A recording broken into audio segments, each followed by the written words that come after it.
Hello दोस्तों, नमस्कार। स्वागत है आप सभी का हमारे यूट्यूब चैनल बोर्ड अभ्यास पर।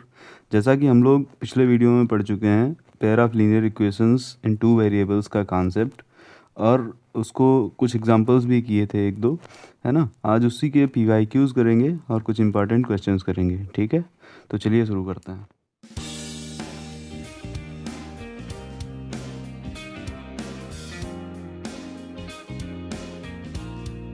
जैसे ये पहला क्वेश्चन है, right whether the following pair of linear equation is inconsistent और नॉट, इज कंसिस्टेंट और नॉट, है ना। पहला क्वेश्चन कंसिस्टेंट और इनकंसिस्टेंट बताना होता है बेसिकली। ये पहला क्वेश्चन है, ये दूसरा है और ये तीसरा है। तो सबसे पहले हम देखते हैं पहला क्वेश्चन हमारा। तो हम लोगों ने इसमें ये दो इक्वेशंस लिखी हुई हैं और इसमें पूछा गया है सिर्फ कंसिस्टेंट और इनकंसिस्टेंट, बस इतना ही पूछा गया है ना, कंसिस्टेंट है या नहीं है। ठीक।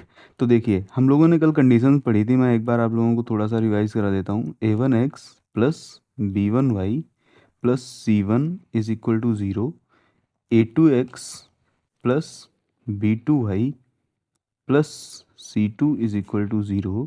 ये दो अगर पेयर ऑफ इक्वेशंस हैं, ये पेयर ऑफ हमारा लीनियर इक्वेशंस हैं, तो ये कंसिस्टेंट कब होती थी?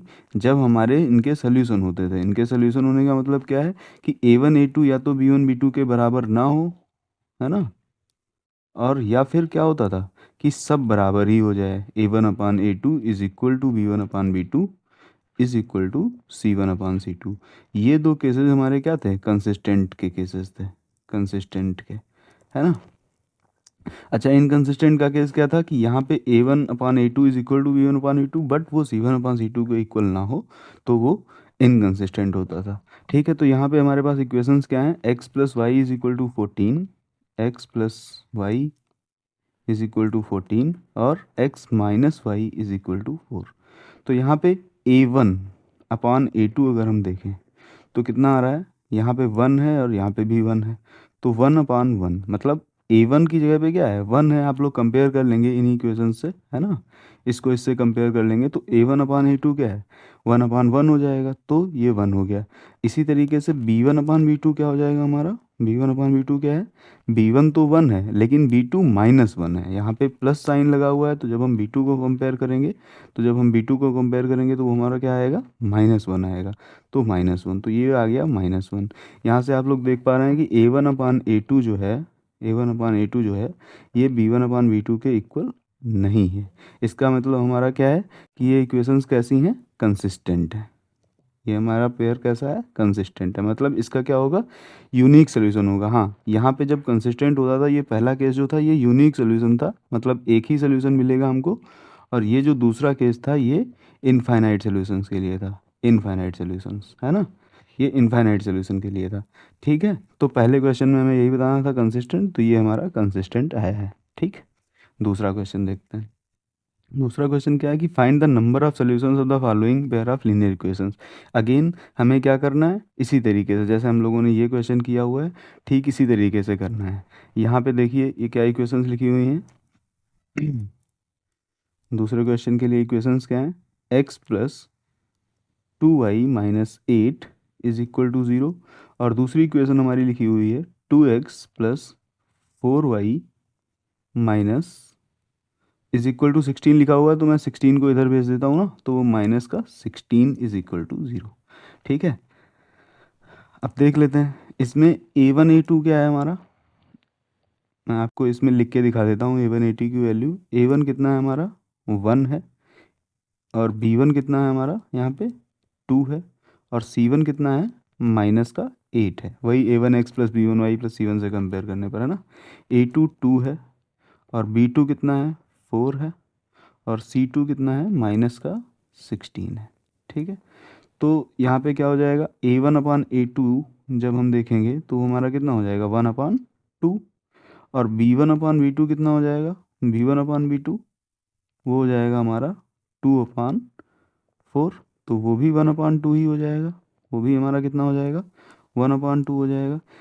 इसी तरीके से जब हम C1/C2 देखेंगे तो वो कितना हो जाएगा? माइनस का 8/-16, तो माइनस से माइनस कैंसिल और 8 से ये कैंसिल, तो वो ये भी 1/2 ही बचेगा, 1/2 ही बचेगा। इसका मतलब हमने जो अभी ऊपर पढ़ा था ना, ये वाला केस, ये केस यहाँ पे आ रहा है। क्या आ रहा है?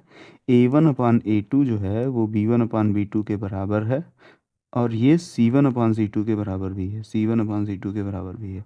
तो हमारा केस कैसा हो जाएगा, ये कंसिस्टेंट तो है और साथ ही साथ क्या है, इनफाइनाइट सॉल्यूशंस। इनफाइनाइट सॉल्यूशंस मतलब ये जो लाइंस अगर हम इनको ग्राफ पे बनाएंगे तो ये कैसी बनेंगी, कोइंसिडेंट लाइन, मतलब एक के ऊपर ही दूसरी लाइन बन जाएगी। ठीक है, तो ये हो गया हमारा दूसरा क्वेश्चन। चलिए नेक्स्ट तीसरा क्वेश्चन देखते हैं। फॉर व्हाट वैल्यू ऑफ के the following pair of linear equations has infinitely many solutions. अब अगेन यही क्वेश्चन है, अब इसमें इनफाइनाइटली मेनी सॉल्यूशंस बोला गया है, ठीक है, कि हैं इसके। तो उसके लिए हमें के की वैल्यू फाइंड करनी है कि के की कौन सी वैल्यू होगी। के यहाँ पे आप लोग देख पा रहे हैं कि यहाँ पे के अननोन है, यहाँ पे के -5 और यहाँ -k लिखा हुआ है। तो कुछ नहीं करना है, बस वही जो हम लोगों ने अभी पढ़ा है केस ना, वही वही अप्लाई कर देना है थर्ड थर्ड क्वेश्चन के लिए। क्या करना है, मैं सारी वैल्यूज़ यहाँ पे लिख लूँगा अभी ऊपर से, A1 B1 और C1 की, और A2 B2 और C2 की। ये सारी वैल्यूज़ मैं ऊपर से देख के लिख रहा हूँ, आप लोग डायरेक्ट देख लेंगे क्वेश्चन से, है ना। A1 की वैल्यू 10 है और B1 5 है, ये 10 है और ये 5 है, और ये माइनस का K-5 है। और A2 की वैल्यू कितनी है, और A2 की वैल्यू है 20 10 और -1। 20 है, ये 10 है और ये माइनस का K है, ठीक है, ये माइनस का K है। तो बोला गया है कि इसके इनफाइनाइट सोल्यूशन है। अब इनफाइनाइट सोल्यूशन है तो क्या होना चाहिए, 10/20 मीन्स A1/A2 ये इक्वल होना चाहिए किसके, 5/10 के, है ही है, 1/2 1/2 1/2 1/2, और ये इक्वल होना चाहिए किसके, C1/C2 के। C1 क्या है, -K-5, और C2 क्या है, -K है। तो K से ये माइनस माइनस कैंसिल हो जाएगा, तो हमारा बेसिकली क्या बचा कि K-5/K इज इक्वल 1/2। इसको सॉल्व कर लेंगे क्रॉस मल्टीप्लिकेशन, तो ये हो जाएगा 2K - 10 is equal to K। This implies that 2K और K को इधर लाएंगे तो ये हो जाएगा 2K - K, तो K और इस -10 को उस साइड भेज देंगे राइट साइड, तो वो क्या हो जाएगा 10 प्लस का, है ना। तो K की वैल्यू हमारी क्या आ गई, 10। तो K की वैल्यू जब 10 होगी तो ये जो हमारा पेयर ऑफ लीनियर इक्वेशंस लिखा हुआ था इसके इनफाइनाइट सोल्यूशन होंगे, ठीक है, इनफाइनाइटली मेनी सोल्यूशंस। ठीक, चलिए नेक्स्ट क्वेश्चन देखते हैं। ये रहा हमारा next question. Solve the following linear equations for x and y। क्या लीनियर इक्वेशंस लिखी हुई हैं, मैं लिख लेता हूँ यहाँ पर, है ना। इक्वेशन हमारी लिखी हुई, ये पहला क्वेश्चन है और ये इसी का दूसरा क्वेश्चन है। पहले क्वेश्चन में हम डायरेक्ट सोल्यूशन करना सीखेंगे, और दूसरा क्वेश्चन जो है ये जो क्वेश्चन है ये वर्ड प्रॉब्लम है ना, कंडीशन बेस्ड क्वेश्चन है, सिचुएशन बेस्ड, है ना। तो पहला क्वेश्चन क्या है, 2ax - by plus a + 4b is equal to 0। ये पहली इक्वेशन है, ये पहली इक्वेशन है। तो इसको हम एलिमिनेशन मेथड से करेंगे, ठीक है। एलिमिनेशन मेथड कल हम लोगों ने डिस्कस किया था। एलिमिनेशन मेथड में क्या होता था कि किसी एक वेरिएबल को हमें एलिमिनेट कर देना है पहले। कैसे एलिमिनेट करना है, उसके कॉफिशिएंट्स को सेम बना करके, और फिर सब्ट्रैक्ट करके या प्लस करके, है ना, जो भी होगा सिचुएशन उस हिसाब से। जैसे अब इसी इक्वेशन को पहले हम थोड़ा सा अच्छे से लिख लेते हैं, मतलब मल्टीप्लाई करा देते हैं ना। जैसे 2ax - 2by, और इस सब को जो भी साथ में है इसको उधर भेज देते हैं, -a + 4। ठीक है, ये हमारी हो गई पहली इक्वेशन। दूसरी इक्वेशन क्या है हमारी, 2bx, मैं डायरेक्ट मल्टीप्लाई करा के लिख रहा हूँ, 2bx + 2ay is equal to हो जाएगा -b - 4a। ठीक है, ये दो इक्वेशंस हमारी हो गई। अब देखिए यहाँ पर हमारा b है ना, और यहाँ पर a है। तो हम क्या करें, अगर इस इक्वेशन में, इस पूरी इक्वेशन में हम मल्टीप्लाई करा दें a से, तो हमारा यहाँ पे क्या बन जाएगा 2ab, बाकी जो भी होगा उससे नहीं मतलब है, हम केवल एक वेरिएबल के कोएफिशिएंट को सेम करना चाह रहे हैं, तो हम यहाँ पे y के कोएफिशिएंट को सेम करना चाह रहे हैं। ये मैंने कल आप लोगों को बताया था कि अगर साइन अपोजिट दिख जाए, जैसे यहाँ माइनस है यहाँ प्लस है, ये माइनस और ये प्लस, तो इसमें आप लोगों को इसी वाले कोएफिशिएंट को अगर सेम कर ले रहे हैं तो ज़्यादा अच्छा रहता है। उसमें हमें क्या होता है कि ऐड करना पड़ता है, सब्ट्रैक्ट नहीं करना पड़ता है, तो नेगेटिव साइन और पॉजिटिव साइन में ज़्यादा कन्फ्यूजन नहीं होता है। ठीक है, तो देखिए यहाँ हम a से मल्टीप्लाई कर दी और इस इक्वेशन में अगर हम कर दें b से मल्टीप्लाई, है ना, तो हमारा सब मामला ठीक हो जाएगा। जैसे a से जब हमने मल्टीप्लाई करी तो यहाँ क्या हो गया 2a² x minus 2ab/y is equal to, यहाँ भी मल्टीप्लाई a से होगी तो क्या हो जाएगा a² plus 4ab, right, a² plus 4ab। अब इसमें b से मल्टीप्लाई करी तो क्या हो गया 2b² x plus 2ab/y is equal to क्या हो गया माइनस b² माइनस 4ab। ठीक है, अब इन इक्वेशंस को क्या कर दें, हम सीधा ऐड कर देते हैं, सम कर देते हैं। सम करने पर क्या होगा, देखो माइनस प्लस है तो साइन चेंज तो होने नहीं है, तो ये क्या हो जाएंगे, कैंसिल हो जाएंगे, है ना। इधर क्या बचेगा हमारा 2 और x ले लेते हैं कॉमन, ऐड करेंगे तो हमारा इधर बच जाएगा a² प्लस b², बचेगा क्या 2a² x प्लस 2b²x, वहाँ से हमने 2x कॉमन ले लिया तो ये a² प्लस b² बच गया इज इक्वल टू यहाँ क्या बचेगा, ध्यान से देखना है, यहाँ बचेगा हमारा -a² minus 4ab minus b² और माइनस माइनस प्लस का 4ab, ये माइनस लगा हुआ है यहाँ पे, प्लस करेंगे प्लस माइनस माइनस ही रहेगा, तो minus b² minus minus plus 4ab से 4ab हो जाएगा कैंसिल। तो ये हमारा x की वैल्यू क्या आ जाएगी यहाँ से, ये अगर हम माइनस यहाँ से कॉमन ले लेते हैं तो ये बच रहा है a² प्लस b² और अपान में इसको नीचे भेज देंगे तो यहाँ आ जाएगा 2a² plus b², a² plus b² हो जाएगा कैंसिल, तो बचेगा हमारा -1/2। तो ये वैल्यू किसकी आ गई, x की वैल्यू आ गई हमारी, x की वैल्यू आ गई -1/2। x की वैल्यू -1/2 कहीं भी किसी भी इक्वेशन में पुट कर देना है। जैसे हमने पहली इक्वेशन में x की वैल्यू पुट कर देते हैं -1/2। एलिमिनेशन मेथड में देखिए क्या हुआ, हमने y को एलिमिनेट किया यहाँ से तो हमें x की वैल्यू मिल गई। अब हम x की वैल्यू उठा के अपनी जो दो इनिशियल इक्वेशंस थी जो स्टार्टिंग में थी उनमें से किसी एक में पुट कर देंगे। तो इसमें पुट कर देते हैं जो ऊपर लिखी हुई है ना 2a इंटू एक्स की वैल्यू क्या है -1/2 minus 2by is equal to minus a plus 4, इसमें पुट करी हमने, है ना, तो ये 2 से 2 कैंसिल हो जाएगा, इधर बचेगा माइनस a, तो -2by is equal to -a minus 4b and ये माइनस का a है तो ये उधर जाएगा तो ये हो जाएगा प्लस का a से ये हो जाएगा कैंसिल, हमारा a से हो गया, a से हो गया कैंसिल। तो उसके बाद हमारा b is equal to sorry y is equal to क्या बचेगा, y इज इक्वल टू हमारा बचेगा -4b upon -2b, minus minus cancel, b से b कैंसिल, 2 से ये 2, तो क्या आ गया हमारा आंसर, y की वैल्यू आ गई 2। तो x की वैल्यू हमें मिल गई थी कितनी -1/2, x is equal to -1/2 and y is equal to 2, ये दोनों हमारे आंसर हो गए। ठीक है, तो ये हम लोगों ने एलिमिनेशन मेथड से किया है। नेक्स्ट क्वेश्चन देखते हैं। ये जो हमारा क्वेश्चन है ये सिचुएशन बेस्ड है, मतलब इसमें हमें ये वर्ड प्रॉब्लम है लीनियर इक्वेशन की, इस तरीके से समझ लीजिए।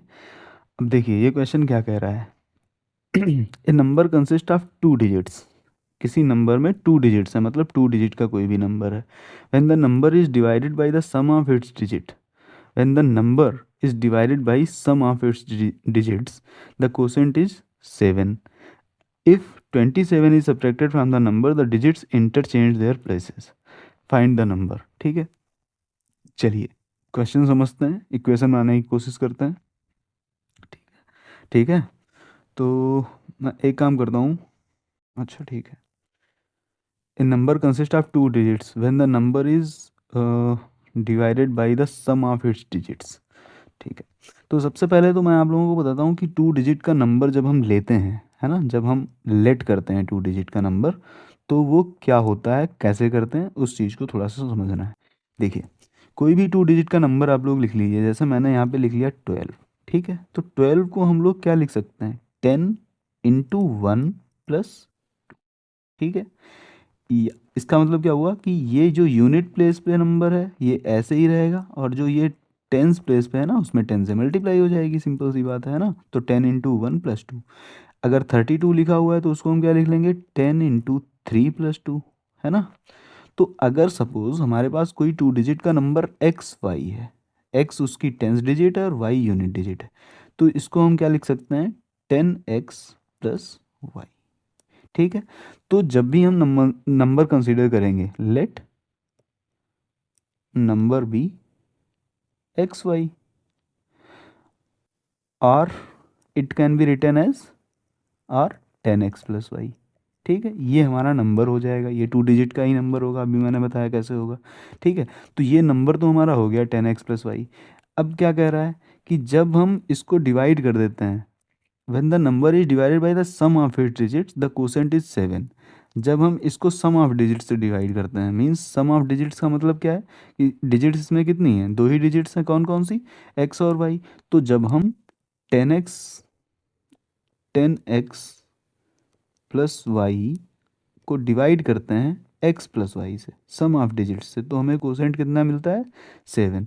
तो यहाँ से हमारे पास क्या हो जाएगा, अगर हम इसको एक्स प्लस वाई को ऊपर भेज देंगे क्रॉस मल्टीप्लाई करके, तो ये हो जाएगा 10x plus Y is equal to 7x plus 7y। तो यहाँ से हमें क्या मिल जाएगा, 3x इज इक्वल टू कितना, 6y। तो बेसिकली हमें मिल गया x is equal to 2y। इसको हम बोल देंगे हमारी इक्वेशन फर्स्ट, ठीक है। एक रिलेशन हमको x और y में मिल गया है। अब दूसरे रिलेशन के लिए हमें दूसरी कंडीशन पढ़नी पड़ेगी। दूसरी कंडीशन क्या है कि if 27 is subtracted from the number the digits interchange their places, है ना। 27 सब्ट्रैक्ट करने पर डिजिट्स इंटरचेंज हो जाएंगी, डिजिट्स इंटरचेंज हो जाएंगी, इसका मतलब क्या है, नंबर क्या हो जाएगा हमारा, वाई एक्स हो जाएगा। इसका मतलब ये क्या हो जाएगा, 10y प्लस एक्स, है ना।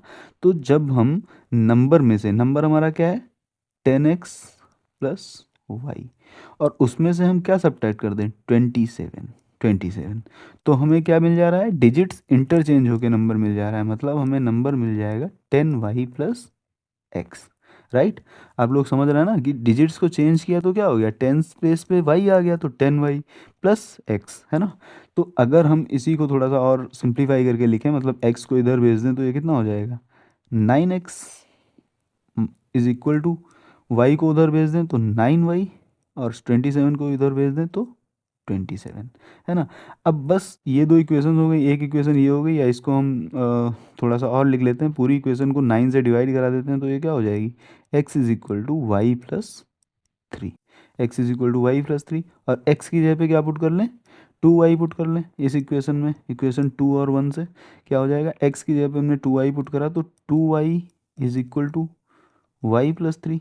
देयर फोर यहाँ लिख देते हैं 2y is equal to Y plus 3, तो 2y minus Y is Y, तो y इज इक्वल टू 3, और y इज इक्वल टू 3 मिल गया, तो x इज इक्वल टू कितना मिल गया, 2 इंटू 3 मतलब 6। तो हमारा नंबर क्या आ गया, बेसिकली जो हमने कंसिडर करा था, कितना आ गया, एक्स वाई हमने कंसिडर करा था, तो नंबर हमें मिल गया कितना, 63। नंबर हमारा हो गया 63, तो 63 इज़ द आंसर।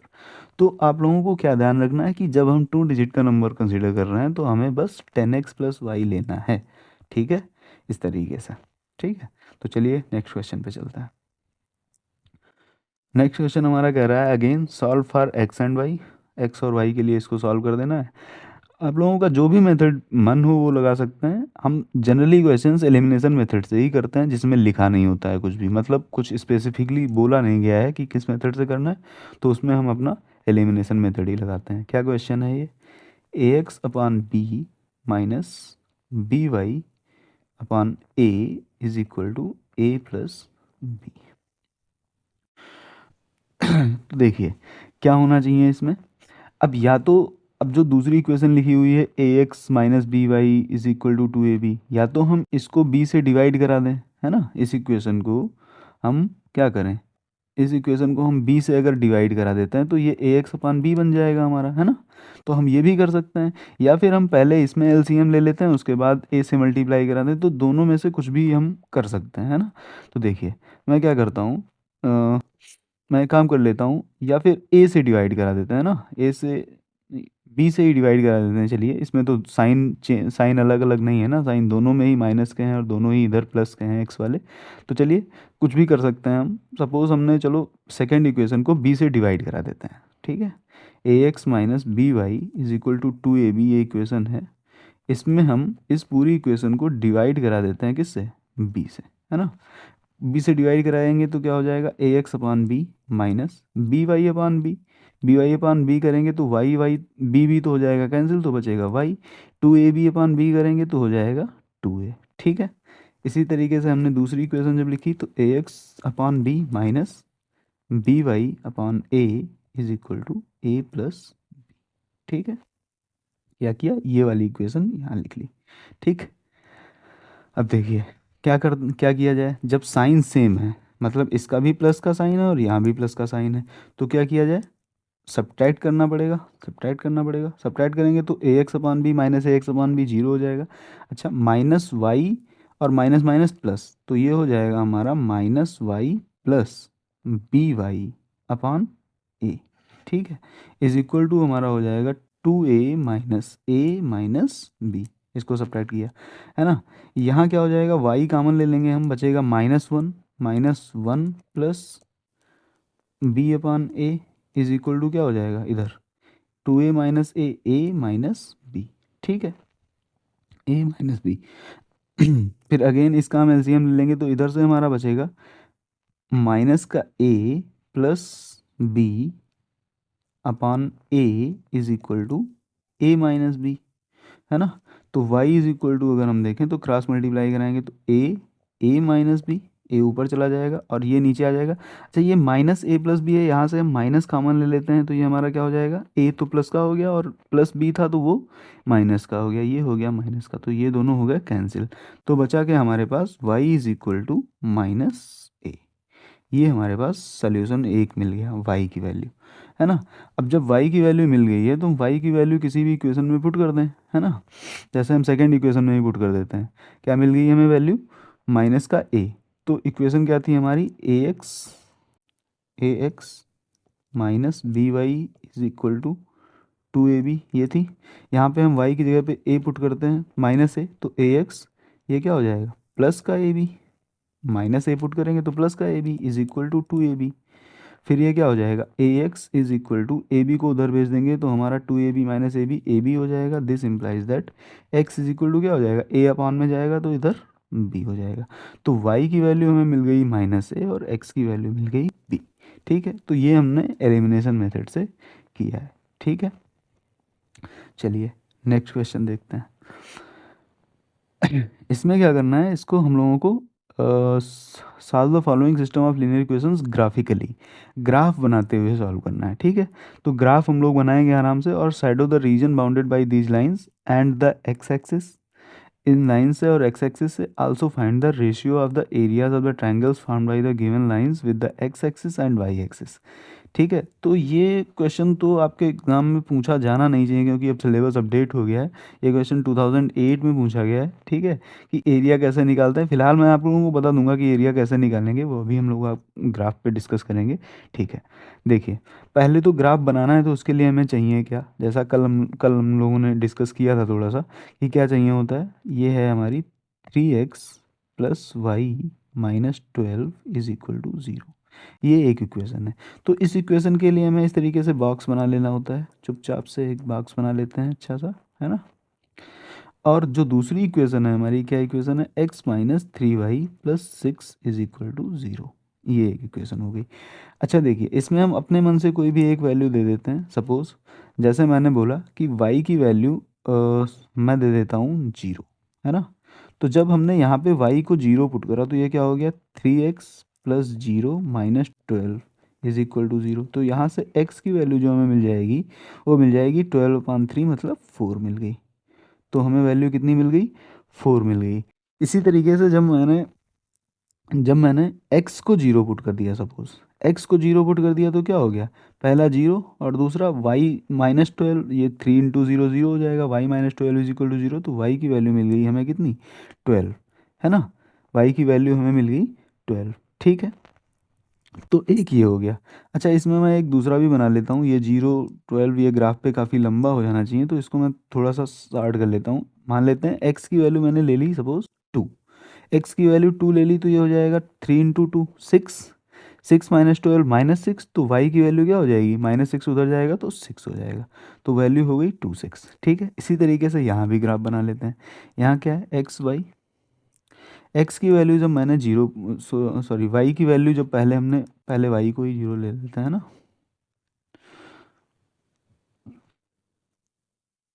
पहले वाई को जीरो पुट करा, वाई को जीरो पुट करा तो एक्स की वैल्यू आ गई 6, और जब एक्स को जीरो पुट करा तो वाई की वैल्यू कितनी मिल जाएगी, 2, -6 उधर जाएगा, -3y इज इक्वल टू -6 हो जाएगा, तो वाई की वैल्यू कितनी मिल जाएगी, 2, है ना, वाई की वैल्यू मिल जाएगी 2।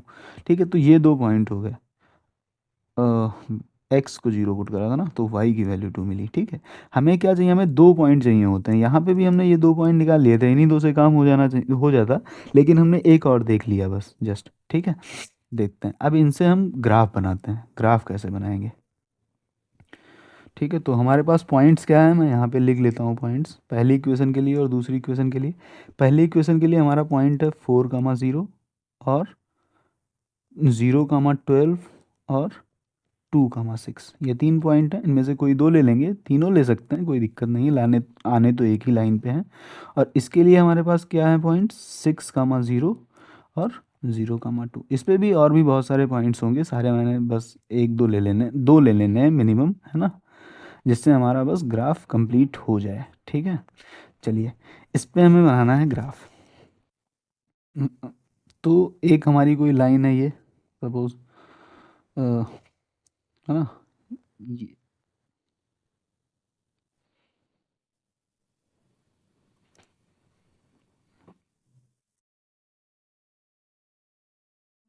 वेट,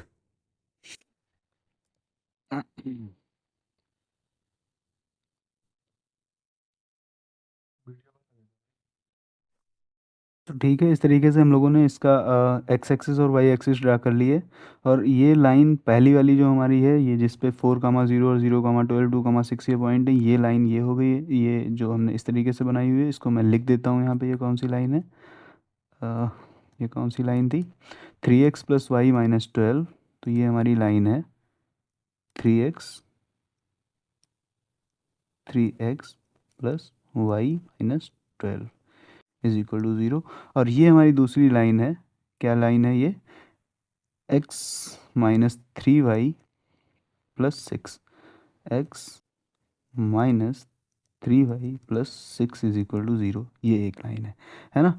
यहाँ पे आप लोग थोड़ा सा ये करेक्ट कर लेंगे, ये हमारा -6 होगा यहाँ। ठीक है, इसको जब हम लोग सॉल्व करेंगे तो ये जीरो पुट करेंगे तो ये 6 उधर जाएगा, तो ये -6 हो जाएगा, है ना, यहाँ पे ये -6 होगा, ये -6 होगा। ठीक है, तो उस तरीके से हमारा क्या हुआ है, ये पॉइंट जो आया है ना, ये पॉइंट हमारा क्या था, 4, 0, ये 4, 0 पॉइंट था, ये 0, 12 पॉइंट होगा ऊपर जहाँ लाइन वाई एक्सिस को मीट कर रही है। और ये पॉइंट इधर हमारा था -6, 0, ये पॉइंट हमारा था -6, 0।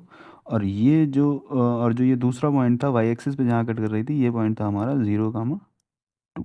ठीक है, ये पॉइंट था 0, 2। अब जहाँ पर ये दोनों लाइंस मिल रही हैं, कहाँ पर मिल रही हैं, इस पॉइंट पे मिल रही हैं, तो ये पॉइंट हमारा क्या हो जाएगा, 3, 3। ठीक है, ये पॉइंट ऑफ इंटरसेक्शन दिख रहा है 3, 3। तो इन दोनों लाइंस का सोल्यूशन अगर हम देखें तो क्या हो जाएगा, 3, 3, मतलब एक्स की वैल्यू भी 3 और वाई की वैल्यू भी 3, ये हमारा सोल्यूशन हो जाएगा। ठीक है, अब देखिए इसमें क्वेश्चन में पूछा क्या गया था, क्वेश्चन में यही पूछा गया था कि सॉल्व करना है ग्राफिकली, तो आंसर हमारा आ गया 3, 3। ठीक है, shadow the region bounded by these lines and x axis, in lines से और एक्स एक्सिस से जो रीजन बाउंड हुआ है उसको शैडो कर देना है, मतलब ये वाला जो पोर्शन है हमारा, ये पोर्शन, इसको हमें, ये हमारा शेडेड पोर्शन है। और उसके बाद पूछा गया है कि इन दोनों लाइंस से और एक्स एक्सिस से जो एरिया बन रहा है, तो एरिया कैसे कैलकुलेट करेंगे, सीधा वही फार्मूला लगाना है हमें, कौन सा, एरिया ऑफ ट्रायंगल्स का, एरिया ऑफ ट्रायंगल्स का क्या फार्मूला होता है, half into base into height. तो इस ट्रायंगल में इसको सपोज हमने पॉइंट ए दे दिया है, ये बी पॉइंट है, ये सी पॉइंट है, ये डी पॉइंट है इधर कहीं, है ना, और ये ओरिजिन होता ही है। तो ए बी सी ट्रायंगल का एरिया निकालने के क्या हो जाएगा हमारा, हाफ इंटू कितना, बेस ए सी अच्छा कितना हो जाएगा, इधर 6 है और इधर कितना है 4। तो ये पूरी डिस्टेंस ए सी कितनी हो जाएगी 10। और और अगर हम हाइट देखें इसकी, तो हाइट कितनी हो जाएगी बी से इस ए सी पर परपेंडिकुलर, मतलब कितनी हाइट 3। तो इसका एरिया हमारा कितना हो जाएगा 15। कौन सा ट्रायंगल है ये, triangle A B C. A B C, A B C का एरिया हमें ये मिल गया। इसी तरीके से अगर हम चाहें तो ट्रायंगल डी ओ सी का भी एरिया कैलकुलेट कर सकते हैं इजीली। ट्रायंगल डी ओ सी का एरिया कितना हो जाएगा, हाफ इंटू, यहाँ लिख देता हूँ हाफ इंटू बेस हमारा कितना है, ये तो राइट एंगल ट्रायंगल है, यहाँ पे ये राइट एंगल बन रहा है ना। ओ सी कितना है 4, बेस हो गया, और हाइट कितनी हो जाएगी 12। हाइट हमारी 12 दी गई है। तो 2 2 ज़ार 4 और ये हो जाएगा 24। ठीक है, तो ये हमारा एरिया हो गया इसका, और ये एरिया हो गया ट्रायंगल ए बी सी का। ठीक है, तो इन दोनों का रेशियो पूछा गया था, तो आप लोग रेशियो आराम से लिख सकते हैं। हालांकि ये क्वेश्चन अब एरिया वाले पूछे जाते नहीं हैं, लेकिन अगर पूछ भी लिया जाए तो आप लोग इजीली कर पाएंगे। ठीक है, कुछ होता नहीं है, बहुत आसान सी चीज़ होती है। अगला क्वेश्चन जो है वो ये है कि 5 years ago Sagar was twice old as टीरू, है ना। क्या क्वेश्चन है 5 years एगो, मैं यहीं पे थोड़ा सा इनकी इक्वेशंस बना देता हूँ। ठीक है, बाकी आप लोग इसको ग्राफिकली खुद खुद से बनाएंगे, है ना, ग्राफ पेपर पे खुद से बनाने की कोशिश करेंगे। ठीक है, 5 years ago Sagar was twice as old as Tiru. 10 years later Sagar's age will be 10 years more than Tiru's age. देखिए क्या होता है, अभी हम प्रेजेंट एज मान लेते हैं दोनों की। हमने कहा कि सागर की प्रेजेंट एज हमने बोल दी एक्स है, एक्स, और टीरू की प्रेजेंट एज बोल दी वाई है सपोज, है ना। हमने बस जस्ट अपनी इंफॉर्मेशन के लिए ये कर लिया, सागर की प्रेजेंट एज एक्स है और टीरू की वाई है। ठीक है, 5 साल पहले 5 years एगो, 5 साल पहले सागर की एज कितनी हो जाएगी x-5, और टीरू की कितनी हो जाएगी y-5। अब 5 साल पहले क्या था, Sagar was twice as old as Tiru. तो सागर की एज जो थी x-5, ये क्या थी, ट्वाइस थी किसकी, y-5 की। तो यहाँ से हमको एक इक्वेशन मिल जाएगी। क्या इक्वेशन मिल जाएगी हम लोगों को, x - 2y is equal to कितना, -5 इधर है, उधर -10 है, तो इज इक्वल टू -5 इधर से उधर जाएगा तो हो जाएगा -5, -10 + 5 तो वो -5 हो गया। ठीक है, एक इक्वेशन हमको यहाँ से मिल गई है। और दूसरी इक्वेशन क्या मिल जाएगी, 10 years later Sagar's age will be 10 years more than Tiru's age. 10 years later, यहाँ पे मैं 1 मिनट थोड़ा सा इरेज कर लेता हूँ। अगर इसको मैं इरेज कर दूँ या इसको कहीं और भेज दूँ, इसको मैं थोड़ा सा इधर शिफ्ट कर देता हूँ, है ना, थोड़ा सा इधर शिफ्ट कर देता हूँ, इतने में ही ये क्वेश्चन हमारा हो जाएगा। ठीक है, देखिए क्या है, 10 years लेटर, 10 years लेटर मतलब 10 साल बाद। 10 साल बाद की क्या सिचुएशन होगी, सागर की एज कितनी हो जाएगी x+10, और टीरू की एज कितनी हो जाएगी y+10। ठीक है, अब होगा क्या, 10 years later Sagar age will be 10 years more than Tiru's age. Sagar की एज जो है x+10 जो है ये क्या है, टीरू की जो एज है y+10 उससे 10 ज़्यादा है, 10 मोर। तो क्या हो जाएगा, x-y इज इक्वल टू 10 10 20, और 10 उधर जाएगा तो ये हो जाएगा 10 अगेन।